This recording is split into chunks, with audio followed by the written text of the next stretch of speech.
Hello, I'm R.A. Spratt, and I want to welcome people joining us this week on the Yoto podcast platform. Now, just so you know, most of the bedtime stories I tell here are standalone stories. But over the last year, we have been dipping in and out of the epic story of Odysseus, the hero from ancient Greek mythology. And this week, I'm going to be telling the second last installment of that tale. So if you can jump in right here, that'll be fine. I'm sure you'll pick it all up. But if you did want to go back to the beginning and start from the first episode, you can search back through the episodes. The first episode's called Odysseus, as told by Nanny Piggins, and it dropped on January 8th, 2025. Or you can go back and listen to any of the other episodes. You're going to find fairy tales, myths, legends, and mysteries. I hope you enjoy them all. Now let's get into it.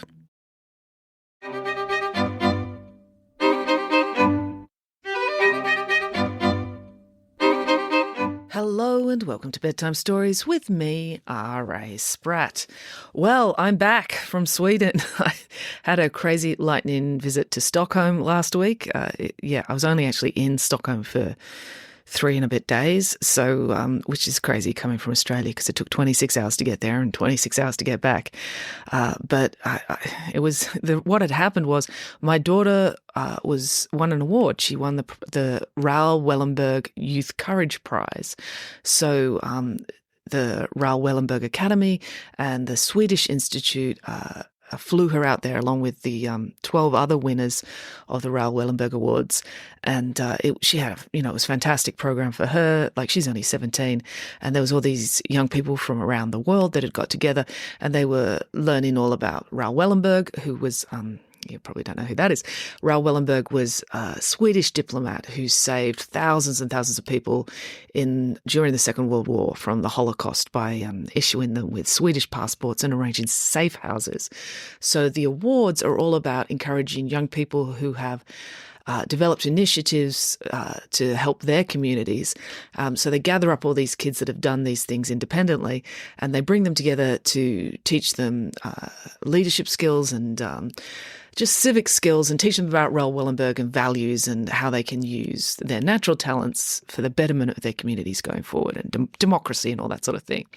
So anyway, that's why we were there. So the reason I was there was because my daughter's only 17, so she needed to be chaperoned. She needed an adult to go with her on the plane. So it meant she went off and did all these workshops and met all these important people. But I had 3 days in Stockholm to explore, and I had a wonderful time. I went cycling and I went on a food tour, and I went to the Vasa Museum, which is now how we get into what today's story is about.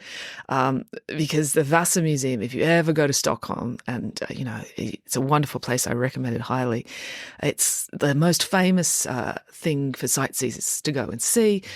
It's a shipwreck. So, and it's just looks super cool. Like this shipwreck that it's 400 years old, and it was brought up in the 60s, I think they found it, and they brought it up from the floor of Stockholm Harbour, and they treated it with all these chemicals, and they restored it for decades, and now they've got this beautiful museum, and you can walk in, and it's just amazing. You walk in the door, and just bang, there's a 400-year-old ship. And if you've ever seen Pirates of the Caribbean or something like that, or just studying Australian history, and you think all the first settlers and convicts that came over on those old, ships all those years ago. It's amazing and evocative of that history. So that was a super cool thing we did when we were there. And I was thinking, I should tell a story from my experiences in Stockholm this week on the podcast. So I thought we've had a few stories from Norse mythology leading up to my trip, but I thought now I've actually been there. I thought, I was thinking about doing a Raoul Wallenberg, the story of him, but that's a bit sad. And, this is meant to be bedtime stories. So if you're interested, you can Google him yourself and do some research. But for a story, I thought I'd tell the story of the Vasa, this ship that was wrecked, because obviously it's a maritime tragedy, but it's happened 400 years ago. So I think it's time, enough time has passed that we can have a bit of a laugh about it, because there were some very silly things that went on all those years ago. So that's going to be today's story. So let's get into it. So today's story is The Sinking of the Vasa, according to Nanny Piggins. When Derek, Samantha and Michael came home from school, Michael was not his usual jovial self. He ate only 3 chocolate cupcakes from the several dozen his nanny had prepared for their afternoon tea, so she knew something was terribly wrong. "What's troubling you, Michael?" asked Nanny Piggins. "Have you come down with a terrible wasting illness that's ruined your appetite? Or do you merely feel guilty because you stopped by Hans' bakery on the way home from school and ate several dozen of his pain au chocolat? I know that's what I did this morning, and as a result I was not able to do justice to the gallon of chocolate pudding I had made for my elevensies." "No, it's not that," said Michael. "I'm just a bit down because at school today I failed my displacement assessment." "What's a displacement assessment?" asked Nanny Piggins. "Did you have to displace a person from your classroom and drive them out to live in the streets? If so, I do hope you chose your teacher. I have never trusted her. I'm not at all convinced that the homework she keeps setting for you is entirely legal." No, the displacement assessment was part of the science curriculum," said Michael. "We were supposed to make a boat out of a margarine container, then see how much weight we could get that boat to carry before it sinks." "Well, that does sound more interesting than algebra," conceded Nanny Piggins. "The problem was that here in this house we don't eat margarine because you don't believe in it." "That's right," said Nanny Piggins. "It's nasty artificial stuff. If cows are kind enough to go to the trouble of making butter, it seems grossly disrespectful to use anything else. Also silly because margarine is just less delicious." "Yeah, so anyway, it meant I didn't have a margarine container," continued Michael. "I just had to use the piece of paper the butter comes wrapped in. I did try to fold it into an origami boat, but it was hard to make clean folds because the paper was slippery." "I imagine it was also hard to resist licking it," said Nanny Piggins. "Yeah, it was. So my boat floated, but only for 10 seconds. Then Mrs. Taylor came around and put a can of beans in it to test its weight-holding ability, and my boat collapsed, sinking to the bottom of the paddle pool." "Oh, you shouldn't be embarrassed about that," said Nanny Piggins. "There have been far more embarrassing maritime failures in history. Have you ever heard of the sinking of the Vasa?" "No," said Michael. "Oh, then let me tell you all about it," said Nanny Piggins. "In 1628, when the Vasa was built, it was the most powerful gunboat in all of Europe," said Nanny Piggins. "It was the biggest ship in the Swedish fleet and held more cannons than any other ship in the world." "Well, what happened?" said Derek. "It sank," said Nanny Piggins. "Oh dear," said Samantha. "And in its first 30 minutes at sea." "OK, that is embarrassing," said Michael. "The tragedy is the whole thing could have been averted if only they'd listened to the advice of my dear cousin, Astrid Piggins, who just happened to be there at the time." "Your cousin was there at the sinking of the Vasa in 1628?" asked Derek. "Oh, yes," said Nanny Piggins. "She was deeply involved in trying to fix the stupidity of the shipbuilder's design. Sadly, it all went terribly wrong." "Yeah, you're going to have to tell us the whole story," said Derek. "All right, I will," said Nanny Piggins. "But it is a distressing tale of royal incompetence and the inadequacy of 17th century swimming lessons, so we'll need appropriate snacks to emotionally fortify ourselves." "Did you have something specific in mind?" asked Michael. Michael knew his nanny was a great believer in culturally specific snacks. You may be aware that food connoisseurs are very particular about pairing wine with their meals. Nanny Piggins personally thought this was ridiculous. In her opinion, chocolate milk went with every meal, and if it didn't, then you weren't eating the right meal. No, she thought it was much more important to pair the correct food with the correct story, which always meant some sort of dessert or cake, because stories are always enhanced by a massive dose of sugar, butter and carbohydrates. "I know, I'll whip up some cannibula," announced Nanny Piggins. "What's that?" asked Michael, concerned that it might involve cannibalising a bull. "It's Swedish for cinnamon buns," said Nanny Piggins. She was fluent in all languages for cake. "Cinnamon buns are always good, but the Swedes are world leaders at the art. They made the great technological cinnamon bun breakthrough of cutting the dough into super long, thin strips, then plaiting them back together to maximise the surface area to volume ratio that they can then smother with sugar. Such a brilliant people. Well, brilliant at cake baking, not so much shipbuilding." So, after a frantic hour of speed baking, Nanny Piggins and the children sat down with a dozen cannibala each, and she began her tale. As I say, it all began with my dear great-great-great times 23 greats cousin Astrid Piggins being incredibly good at construction. Ship construction, asked Samantha. No, cake construction, said Nanny Piggins. Cinnamon buns, cardamom buns, princess cakes. She could do it all. I don't know why people make such a fuss out of engineers for building bridges, buildings and railways. They do all that using steel, stone and concrete, which is strong to start with. If you couldn't build a strong structure with those materials, it'd be more than a bit daft. What my cousin Astrid could do was way more impressive. She could take flour, which is just a powder, water, which is just a liquid, and sugar, which is just tiny crystals. Then, using her mastery of physics, turning on the oven, and chemistry, mixing the batter, she transformed that liquid and those powders into a firm, dense, and delicious baked knot of delight. Really, every cake that is ever baked is a miracle. It's a shame that more people don't pause to appreciate that fact. When you see a cake, you never pause to appreciate physics, observed Derek. You're too busy shoving it in your mouth. Well, that's not my fault, said Nanny Piggins, if they're going to make cake so delicious that there's no time to marvel at the scientific brilliance involved. Anyway, we must stop talking about science and miracles and get on with the sinking, because that's the main part of the story. It all started in 1626 with a very silly king, which feels tautological to say because throughout the history of Europe, the vast majority, if not every single king, seems to have been vastly silly. But King Gustav of Sweden was extra specially silly in this instance. You see, he had launched a war on Poland, which sounds very mean no matter how delicious Polish babka cakes might be. Before King Gustav set off to fight the war, he told his shipbuilders to build him 4 new ships, 2 big and 2 small. So the shipbuilders set to work and the king went off to fight. But the war did not go well.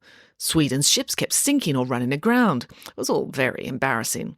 So the king really wanted his new ships, and he wrote back and asked for the smaller ships to be built extra quickly. But then he heard that the Danish navy had ships with 2 decks of cannons. Having double-decker cannons sounded brilliant, so the king wrote and told the shipbuilders to add an extra deck to the ship they were already building. Now, you have to understand that shipbuilders didn't have computers or blueprints back then. They couldn't even all agree on the unit of measurement they were using. They were using Swedish feet and Dutch feet, which were not the same thing. So the shipbuilders were using rulers that weren't all the same size. As a result, one side of the ship was bigger than the other. But no one noticed because of not having blueprints. Back then, the shipbuilders just sort of eyeballed things and said, close enough. Meanwhile, the king kept fighting his war, and it kept going badly. So he wrote back to the shipbuilders again and said, add more cannons and make them bigger cannons. Now, around this time, the man in charge of building the Vasa died. Oh dear, said Michael. Yes, agreed Nanny Piggins, and he hadn't written anything down, because, they were just eyeballing everything. So the assistant shipbuilder just kept going, and since he didn't know what he was doing, he just had to wing it. As a result, by the time the Vasa was finished, the underside wasn't big enough. But the top was too heavy because of the extra deck and the extra cannons. Plus, the king had insisted on the Vasa being covered in hundreds of brightly coloured, intricate oak carvings to impress his friends and intimidate his enemies. And oak is heavy. This doesn't sound good, said Samantha. Indeed. You know those inflatable toys you can get where you punch them and they just keep bouncing back up because they're so light at the top and heavy at the bottom? Well, the Vasa was the exact opposite of that. It was nothing on the bottom and lots of cannons at the top. Didn't the shipbuilders get in trouble? Asked Samantha. No, because it wasn't their problem. They finished the Vasa and handed it over to the captain. He was the one who's going to have to sail it, not them. When the captain saw the Vasa, he was horrified. There's no way that's going to float, he exclaimed. It'll be fine, said the shipbuilder. Wood floats, and this ship is made of wood. But it's wood full of brass cannons, argued the captain. Don't be a fusspot, said the shipbuilder. You've only got to sail it to Poland. That's only 600 kilometres away. Do you have any inflatable devices we could strap to the sides? Asked the captain. "You can't take a warship into battle with floaties," said the shipbuilder. "That'd look silly." "I'm not taking it anywhere till we test it," said the captain. "Fine," said the shipbuilder. Now, in those days, the first test the Navy did to check a ship's seaworthiness was the running back and forth test. "What's the running back and forth test?" asked Michael. "Well, you get 30 men up on the deck, and on command you get them to run from one side of the deck to the other. It's a lot like playing bull rush, really. The men do this 100 times to see if the ship will right itself when it's tipped side to side." "And the Vasa passed the test?" asked Derek.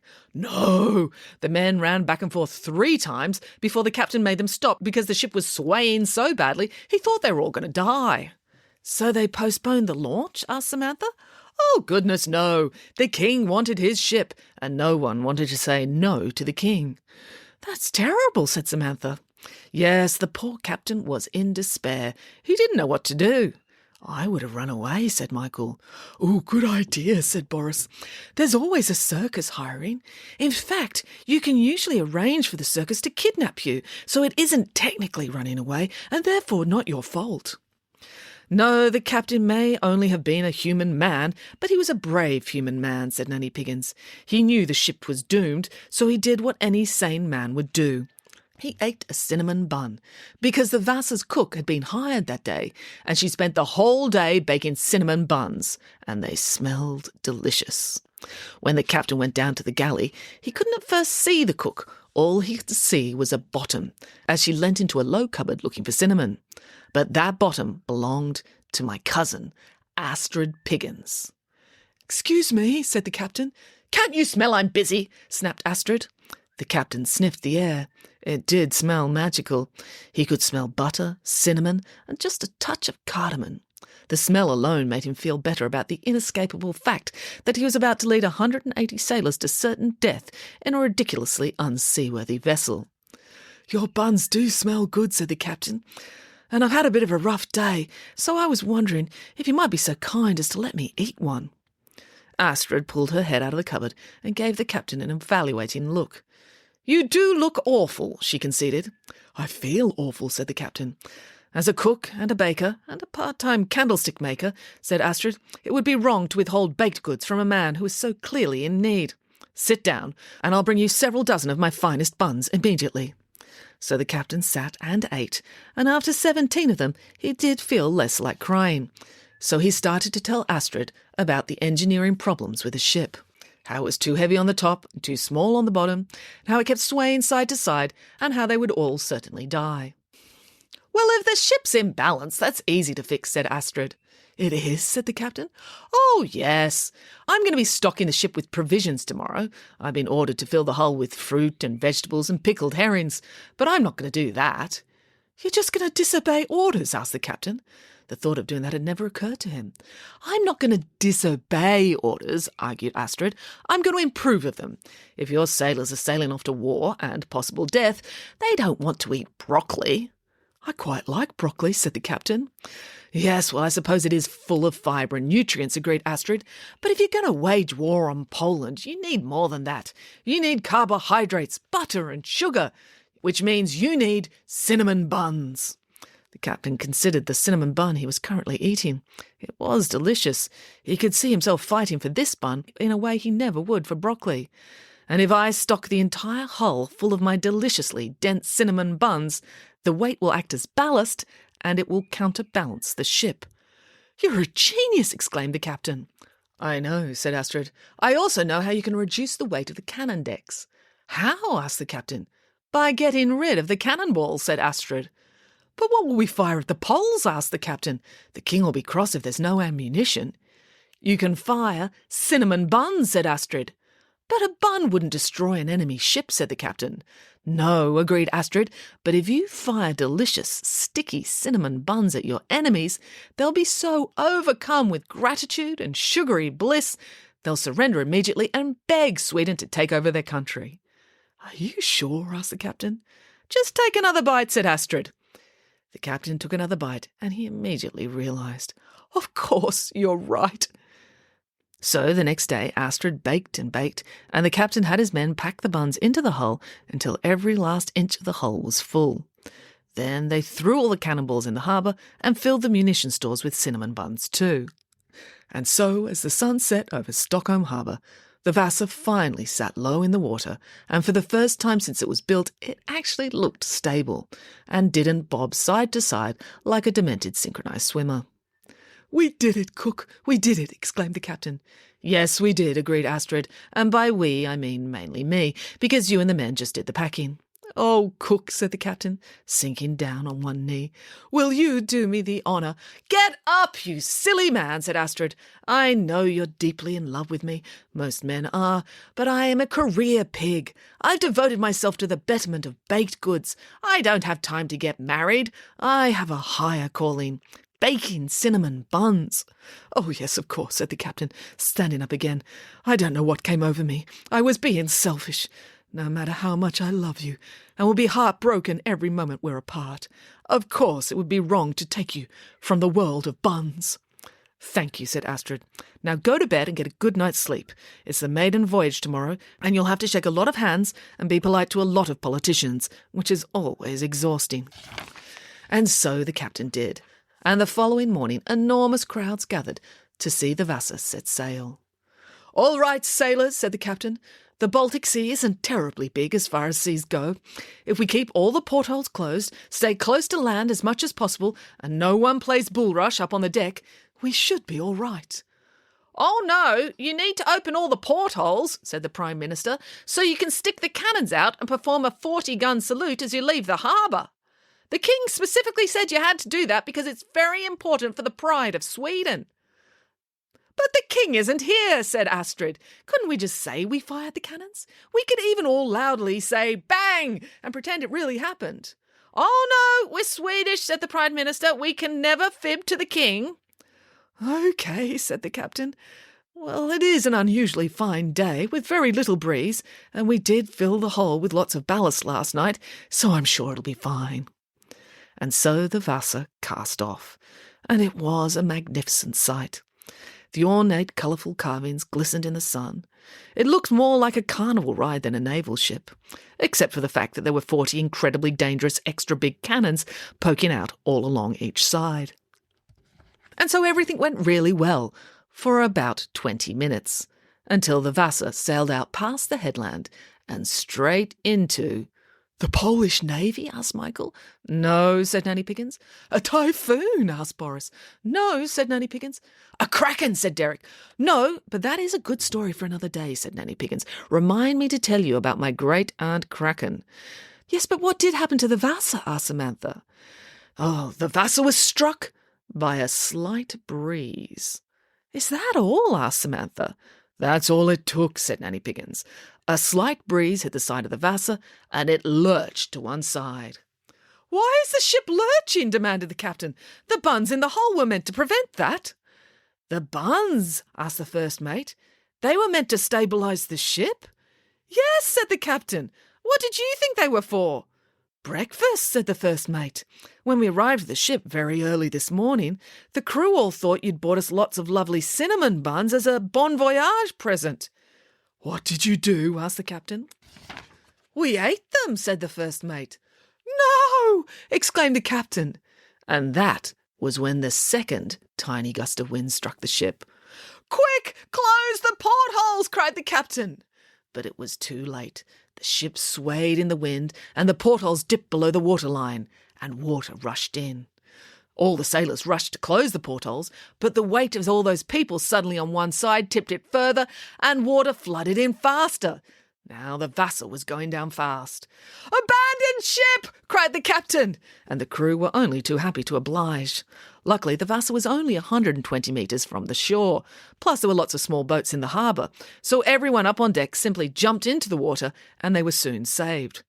The problem was for the people below deck, including my cousin Astrid down in the galley, because below deck was rapidly becoming below sea level. Astrid realised there was no time to run up multiple ladders to get out. She immediately recognised the fastest and most effective way to abandon ship was by cannon. "No way," said Derek. "That's right," said Nanny Piggins. "That day, my great-great-great times 23 greats cousin Astrid Piggins introduced 40 Swedish sailors to the art of flying when she loaded them up and blasted them out into the safety of Stockholm harbour. "That's amazing," said Michael. "Why have we never heard this story before?" asked Eric. Oh, the King of Sweden was embarrassed about it. He'd commissioned a ridiculous ship, then bullied all the workers into compromising every principle of shipbuilding. And the only reason so many people survived was thanks to the ingenuity of a staggeringly beautiful and ingenious pig. "Well, that sounds like a pretty awesome story to me," said Michael. "Yes, but it didn't reflect well on the king," said Nanny Piggins, "so it was hushed up. And the wreck of the Vasa was left on the sea floor for 350 years, and everyone in Stockholm had to pretend it never happened." "But what happened to Astrid Piggins?" "She was silenced," said Nanny Piggins. "Oh, that's so sad," said Samantha. "No, it wasn't," said Nanny Piggins. "She was silenced with a lifetime supply of cinnamon buns. Astrid kept her mouth shut, mainly so she could keep chewing. So she lived happily ever after. The end. Time for bed." Okay, well, we'll leave it there. That's my story from Sweden. I hope you liked it. I'm not sure what we're going to be doing next week. We might jump back into Greek mythology. We'll see. Okay, well, that's it for now. Until next time, goodbye.